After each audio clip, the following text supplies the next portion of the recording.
Yeah, hello everybody. My name is Donata Korej. I come originally from Poland, but I actually moved to Germany many years ago. I'm 39 years old and working in the finance area. That's quite interesting because I actually already have 2 master degrees. I have a master in law and a master in ethnolinguistics. For those interested in ethnolinguistics, it's a studies where you look how you perceive the word for the language. So actually from the, let's say, certificate perspective, I didn't need it, but I was missing this experience, the fact that I can learn new things in a very interesting environment. And that's why I wanted to do the Executive MBA. I actually started working in a Big Four environment at the beginning of my career in a tax department. After 9 years, I said it's time to move in-house to see how the projects and processes are being built from the very beginning to the very end, so that you can also celebrate the successes and, of course, go for failures. And after 5 years that I spent at Zalando, it's the biggest fashion online platform in Europe right now, I've decided it's time to go to a startup and see how you can build the things from the scratch. So last year I joined AMBA, which is a company providing connectivity for Internet of Things. So micromobility, such as rollers, or for example, medical devices. I've chosen to come to Berlin because I wanted to be in a big city where a lot of things are happening. And of course, Berlin is a central capital right now in Europe. So if anything happens, it definitely happens in Berlin. And when it comes to, let's say, entrepreneurial business side, Berlin has grown up and is right now probably the biggest startup hub in Europe. So a lot is happening and a lot will be happening in the future. And I want to be in the center of it. I actually started to look into different schools, and I had a couple of criteria that I applied. So first of all, of course, the quality of education. There are multiple rankings available, and then one can compare which school fit the most. There are also a lot of accreditation organizations that give insights if the school is performing well. And second of all, since I started actually in the middle of the first COVID wave, but that was the moment when I applied, I realized that for me, Europe is probably the best solution because I was not sure what's going to happen around the world. So I wanted to stay within Europe. Third criteria was the program. I wanted to make sure that the program is broad enough and interesting for me. So coming from the finance area, I wanted actually to learn a lot about the other areas, not necessarily finance. So I looked for a balanced program.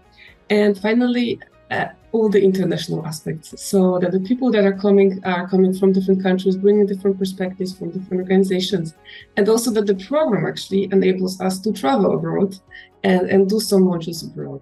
So those were for me the most important criteria. In a typical master degree, at least from my perspective, was a lot about learning theory and learning definitions and then doing the exams. Executive MBA is totally different. And there is a lot of group work there. So a lot of assignments are being actually done in groups. So you have to read case studies, sometimes 20, 30 case studies for one module, and they can be really even 30 pages long. So it's quite a lot of learning and reading. And because of that one, it's actually the different knowledge that you acquire. So you acquire a practical business knowledge in a practical business environment. And the moment I actually entered the school, I thought, okay, it's my first master's, so it's not going to be so difficult.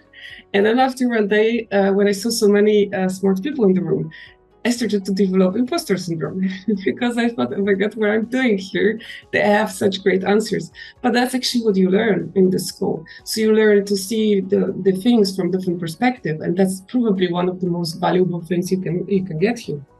So I would say the simulation of a real life job in a safe school environment is something that I didn't expect, but I enjoy a lot. Being a mother of 3, I have to say that it has been actually a full-time job to do my job and take care of my family and on top of the school. So when I heard that it's around 15 hours per week from our professor, I thought, hey, it cannot be so much.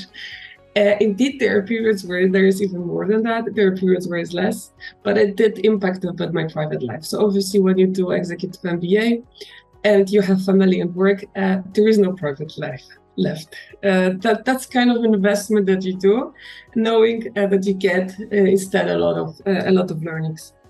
And from my perspective, I will also say it was a typical Dunning-Kruger curve. So I start, Dunning-Kruger with the XY axis with confidence and competence. So you start thinking, hey, it's easy, it's all easy, I'm going to do it. And then you go through the curve, oh my God, there is much more to that. I need to learn so much. And then while I'm moving towards the end right now, it's like, okay, it's starting to make sense. It's going to be good. I maybe don't have all the answers, but I know where to look for. And that is also one of the biggest learnings for me. So the school doesn't give us all the tools, obviously, but it does show us where we should look for the answers. And that's probably the most interesting aspect of it. So they give us the models, they give us some theory, they give us the case studies, and they teach us to get this confidence that we can find the answers. So that's the first learning. And the second one is actually, good enough is good enough. Not only in the financial terms, so a project is good enough, it makes money, but sometimes it's just good enough, and better is the enemy of the good. So sometimes you can really have all the answers and you will have to look for them forever. In a practical environment, entrepreneurial spirit, you can apply it.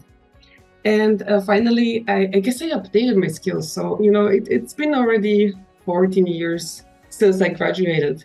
And this is a time where a lot of things have changed, and a lot of theories in management, for example, have appeared. So it's very good to update this knowledge and update also the sources where you can get the knowledge so that you can leave the school but still be able to develop yourself. So first of all, please remember, this is school. And it's really like coming to the high school times. So there are friendships you can make that will stay with you forever. There are teams group that will keep together long after the school ends. And people sometimes go and think, yeah, this is a degree I need. But in reality, there are also things outside the business world that are created. Second of all, it's very important to stay connected to the school. Because the good business schools, they do provide a lot of interesting further learnings for their alumni. That means you can attend some additional sessions, they do organize the meetings, they do make sure that you keep your knowledge updated and that you get integrated into the overall school area. So I would recommend that when you enter the school, you also have already in head the times that are happening afterwards. And finally, and the most important thing is, whatever you put in your education, whatever you put in your MBA, you're going to get back. If you put little, you may graduate, but you will not get a lot. If you put a lot of effort, then you're going to get new perspective and a huge amount of ideas that you may not even imagine that you can get. So the more you put in, the more you get out.